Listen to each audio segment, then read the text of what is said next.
we have another console mod drop, and this time there's a bulk load of stuff. So let's go over it, and we start with Fixed Shadowheart Dice Skin. Now this is by Sephiroth, and as you can see, this is just a really awesome sort of shadowy cleric dice set to use. Pretty cool if this is your thing. Next up, Eclipse 5EX is back, a regular in these videos, with the Alyssa CC head preset. Now, if we check this out by zooming in, you'll see it's pretty solid. It has the same face for pretty much every race. So it still keeps like the jawline, as you can see the nose, that sort of stuff, but it works on every race. So if you need a new preset for your characters, or you think this just looks good and you want to use it, download this mod. Sage 12101 brings us Clean Living, which means the mod will prevent dirt and blood from building up on the characters. So if you want to keep your Asterion or your Jaheira, your Halcyon looking fresh and crisp, then download this one. Turbo Hobo brings us a new class, and this is the Dancer. As you can see, Charisma's Dancer spellcaster modifier, very similar to like a Bard with the proficiency in simple weapons and light armor. So if you want to play around with a new class, or you just want to have a bit of a themed build, then maybe this is the mod you're looking for. So you can see the Dancer here in your class selection. I will do a full build guide for this as we go through the mods. And you'll see there are 3 subclasses as well, being the Paramour, the Cheerleader, and the Blade Dancer. So there will be build guides for each and every one of these. Havglint, who is another name you've seen a lot in these mod overviews, brings us the Eldritch Domain Cleric, and this looks so fun. This is very much a kind of like a Warlock mixed with a Cleric, but mainly with all the Cleric abilities. I can see a bunch of like Eldritch, Chant Divinities, Eldritch Contagion, Eldritch Effects, Potent Spellcasting, which is a huge ability. So I will be doing a build guide for this as well, so make sure you check that out when it goes live. Sem67 brings us a Granny Weapons Immersive. So as you can see, this adds a bunch of weapons to the game, along with some really fun branded abilities, Forbidden Knowledge abilities, and you can do this by combining certain things if you read the description of the mod. As you can see, these weapons look very, very powerful. So if you want to add a big sort of item and damage boost to your playthrough, then check out Granny's Weapons Immersive. Mayel Mods brings us Halo and Tiara headdresses, and they can get these from the tutorial chest. So if you want to add a bit of glam to your Tav or any of your companions, check this one out. Havsklin is back on the list again, and he brings us a Hedge Mage Wizard, which is kind of like a druid mixed with a wizard, but within the wizard subclass, or class I should say. And you can see this is a very druidic, plant, animal based. You got mage elixirs, your forest sage, you can make wood woads. So overall, a really interesting subclass if you want to have a druid, but you want to use intelligence and vice versa. Hopsy22 brings Instant Level Up, which is a mod that does exactly what it says. As a spell to all party members that can level them up to any level they want, but it doesn't change the XP needed. So it will just give you the XP, you can level up to whatever level you want. Skirby, who's another familiar name on the list, brings us the Levin Greatsword Lightning Blade. And as you can tell, this thing is bulky and it looks awesome, and the VFX on it looks incredible. So if this is your kind of jam, to me it looks very Final Fantasy like. Maybe it is from Final Fantasy, I'm not a huge fan. Probably guessed that from all these other videos I've done. But yeah, if you want this, go and check it out. You can get it from Aaron in the Emerald Grove, in Quartermaster Tally from The Last Light Inn, or Dathlon from Dathlon's Dancing Axe. So I just went and bought these from Dathlon, and as you can see you get 4 options. 2 of them appear to be the same as each other, but there is a versatile and there is a forced one hand. Now, if we just equip this, as you can see it is bulky. So if I get rid of my weapon in that hand, and bring out the main weapon, you can see it is ginormous.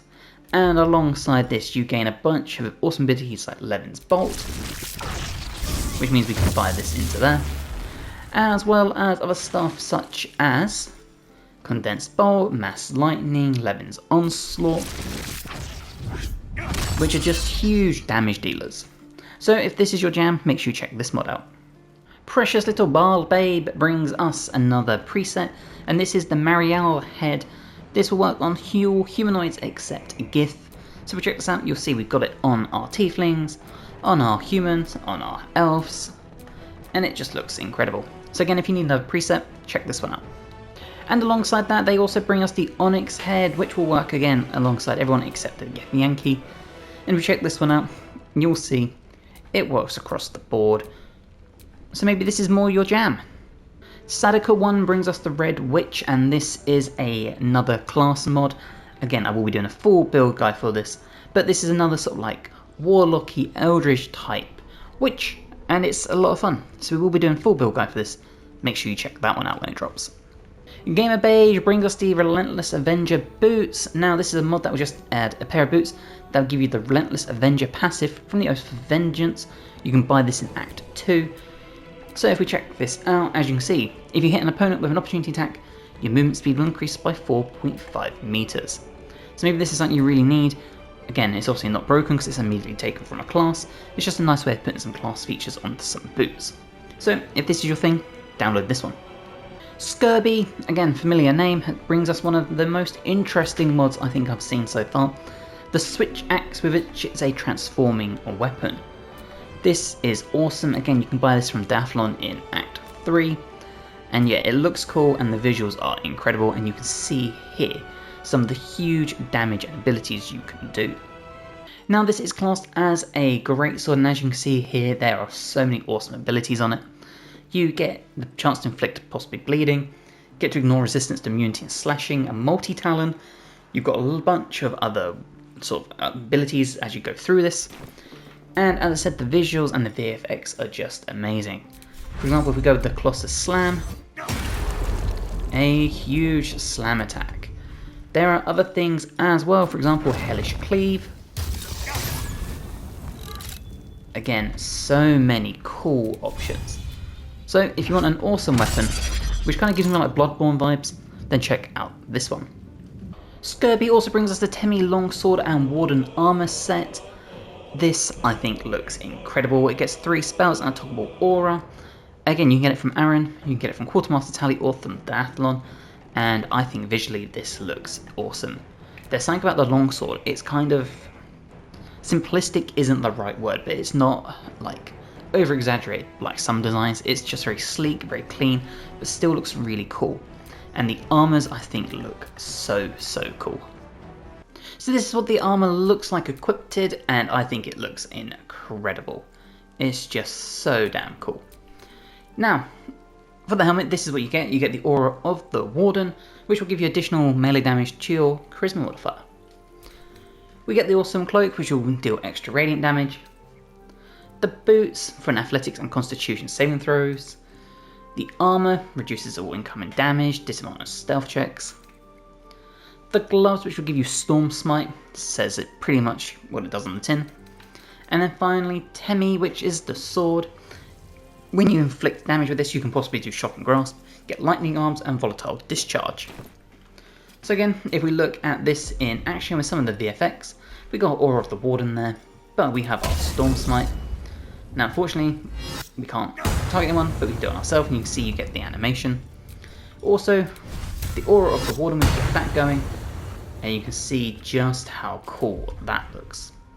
So, again, if this is your jam, unfortunately I can't show this because we're not proficient with it, but yeah, if this is your jam, and you like this sort of setup, check this one out. Habsglint brings us the Way of the Mist Weaver Monk, so this is another modded subclass for the monk, and if we check this out, you'll see it has a bunch of sort of healing capabilities. So if you still want to be a damage dealer, but you don't really want to rely on a cleric, you want to have another fighter, but you also want to have a monk, but you need some healing, then maybe this is the mod for you. And alongside the Mistweaver, he's also brought us the Wind Walker. So as you can see with this mod, this is all about sort of moving around the battlefield, a little bit of lightning, but getting a bunch of auras, and basically just darting around the battlefield, dealing as much damage as possible. So again, maybe you want to be the quick, nimble monk, and you want to just take that to the max, then maybe the Wind Walker is the one for you. Moving over to the Ranger, and Habsglint brings us the Winter Walker Ranger, and you can probably guess, but it's a cold-based Ranger with some really cool abilities. I'll be doing build guides again for all of these new classes and subclasses, so check these out if any of these take your interest. And then finally, Eclipse 5EX brings us the Woodland Elf outfit by Ren, and this adds a Woodland Elf outfit, as you can see.